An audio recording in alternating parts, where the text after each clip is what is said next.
Hey, thanks for joining me today. I want to show you a really easy way to do a zebra stripe pattern on a fondant cake using the mat. So what I've got here, I went ahead and rolled out some white fondant, and I went ahead and did a few zebra stripes on here just to get us started and show you the direction that we're going.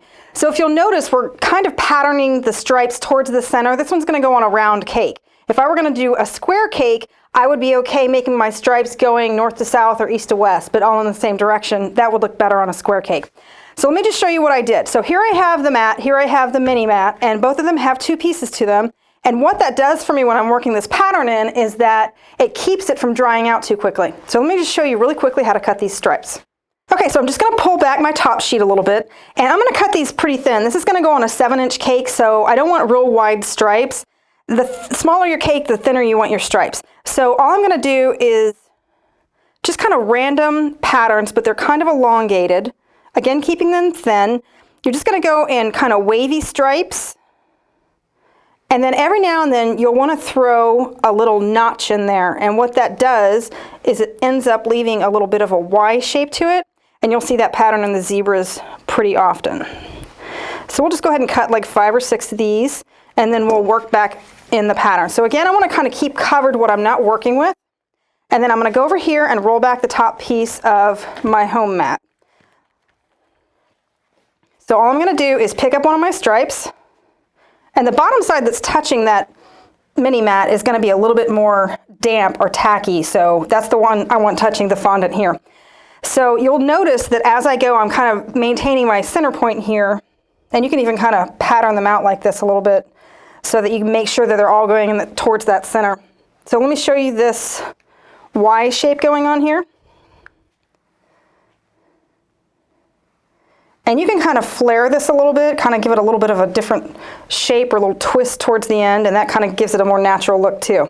So I'm just going to keep working on these patterns and keep aiming towards the center, and then we'll finish up here in just a second.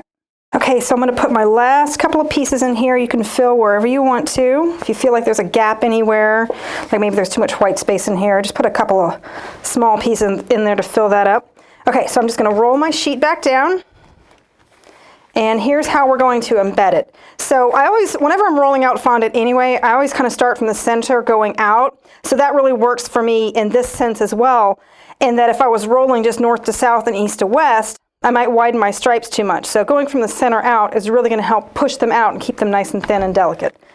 So just one firm push across. Then we'll go all around our entire pattern. And that's just going to help embed those. So now it's not just pieces stuck on top of the rolled out fondant, but they're actually embedded into the fondant. It gives it a really great look. Okay, so just giving one more roll kind of all over to make sure they're good and solid and attached to the fondant. Now, if you're familiar with the mat, you know that what is on the bottom facing the table, once we flip it onto the cake, that's the side that actually gets seen. Because our pattern is up, what I'm going to do is flip this whole thing over and remove this as the top sheet instead. So we're just going to peel this back and set this aside. And over here I have a 7-inch cake dummy already kind of spritzed with water, ready to go. And what I'm going to do is pick up my fondant, attach to my mat, lay it over the top, just make sure it's centered nicely, and then I'm going to peel it back. Just pull this taut, and it peels off nicely. Okay? Now I'm just going to work around, 1 inch down all the way around.